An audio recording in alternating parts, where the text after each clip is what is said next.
Hello everybody, I'm Sarah Morris, your career coach, and I'm here to help you find a fulfilling career and life that you love. And today we're talking about how to find fulfilling work in 5 steps. So step 1 is just to know that if you don't know what you want to do right now, that's completely normal, and it's not surprising at all, since a lot of the jobs that exist now didn't even exist when we were in school or college. In fact, it's thought there are about 500,000 different roles, different job roles out there, and that's probably an inaccurate figure, but there are a ton of different roles out there. Whereas just a few decades ago, there would just be a few hundred different roles to choose from in a career. And unfortunately, the school system just hasn't caught up with that. And that means that our learning in school and college hasn't really led us to have a good understanding of what sort of careers are out there. So just know that this complete and utter confusion you're in is totally normal. But there is a process that you can take to move forward with that and get unstuck from the position you're in. So number 2 is to know yourself. And you might know yourself a little bit. You might know some of the things that you like or have an inclination towards, but there are lots more things you can do to get to know yourself really, really in depth. So I really recommend that you look back in your past and try to work out all the things, even including childhood, that you've done where you've been really, truly happy, all the things that you've enjoyed doing. So that might even include building a tree house when you were 10. Or it might include that you enjoy tidying your house or something like that. I want you to note those things down because they are important indicators of some of the attributes that you have and some of the things you like doing that could be transferable towards a career. So you want to look at your strengths, the things that you enjoy, and these can be both personal and professional. You also want to know what you don't enjoy as well.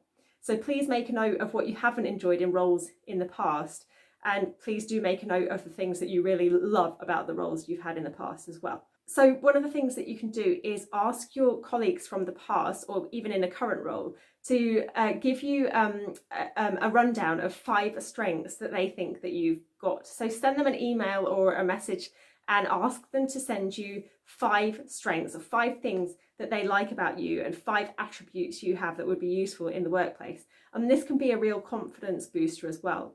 Whatever you do, you want to find out about yourself in a really in-depth way. So it's worth spending some time investigating who you really are, what your strengths are, what you love, and what you don't enjoy. And one of the other things you can do with that is a little personality test. And there are lots of these online. I'll put a link down in the description to one of the free ones.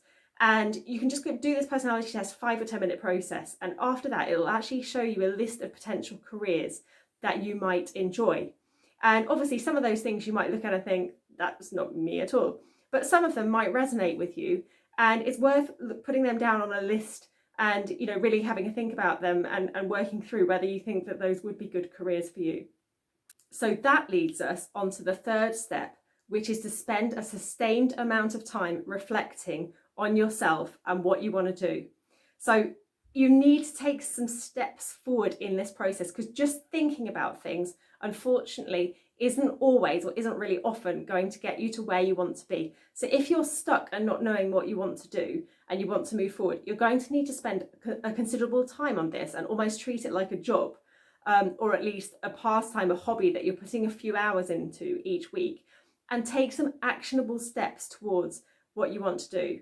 So you want to make sure that you're not going to spend the next 20 or 30 years in a job that you hate because you've just procrastinated on that and not taken any action. So I can't stress enough that you need to take action. Don't just let the years pass by in something that you're not happy with, but it is going to take action and time from you. So please start that action and time now. And if you need to, get a calendar out and make a weekly timetable of time that you're going to sit down and treat this career change like a job and actually take action towards that career change and towards understanding what you like, who you are, and where you want to go.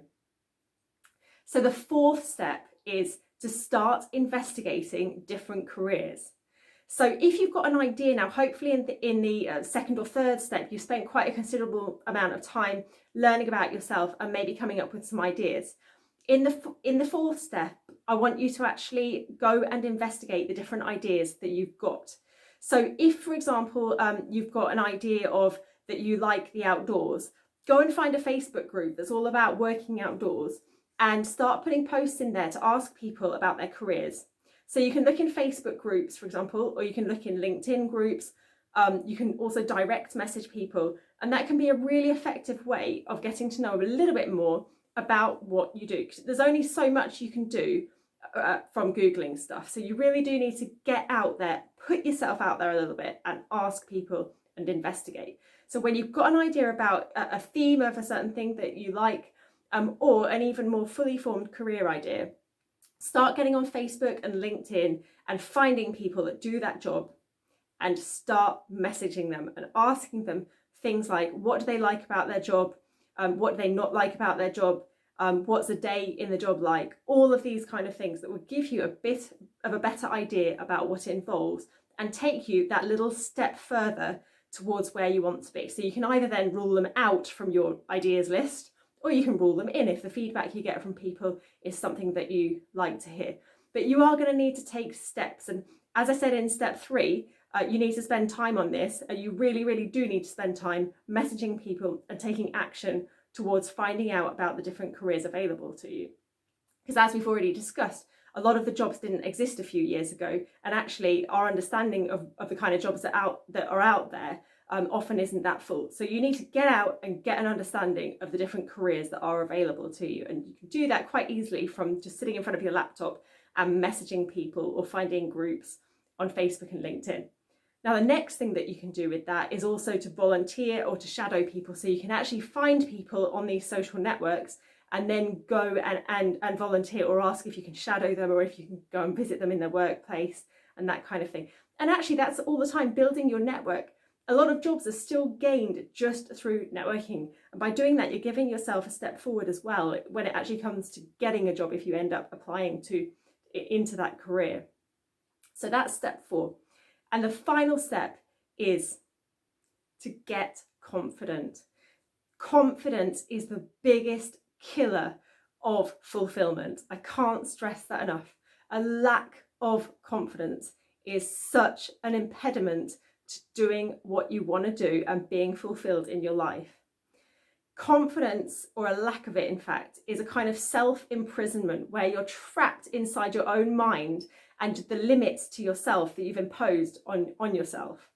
So I can't stress it enough that you need to overcome any confidence issues or any fears to doing this. And for some people, even reaching out to people, as I've just discussed, on Facebook or LinkedIn, some people even have a confidence stopper really at that point and feel that they can't even do that. And it's understandable that you fear putting yourself out there and putting yourself forward, but it's something that you need to do. You're not going to move forward at all until you take action. So if you need a coach to build your confidence, then get one. Or if you need to find a friend who's going to help push you through this, find a friend. So work out how you're going to overcome your confidence challenges. The only reason why you haven't done things that other people have done is most likely that you just didn't have the confidence to do it. Not because that the other people were more intelligent or more able than you. It's all about putting yourself out there. And often the difference between success and failure is simply just having the confidence to put yourself out there and try something. So I can't stress it enough. You need to overcome your confidence issues on this, and you need to do everything you can to overcome them. One of the things you can do is just ensuring that you always take small steps. So it might be a big step, for example, to go into an organisation and turn up at the front door and say, can I volunteer here?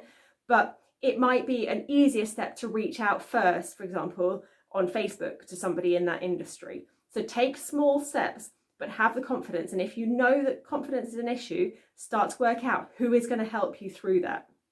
One of the things you could do that's quite easy is in one of these career change groups on Facebook is to find another person that's also a career changer, and you can become an accountability partner together. So each of you holds the other one accountable for these sort of set tasks that you can set yourself. For example, doing these investigations and reaching out to people on the internet, or contacting 5 companies or something like that. So you can set yourself tasks and then have the other person hold you accountable to those tasks. So that's something that you can do. You can also ask them to help you with your confidence and help each other through these things.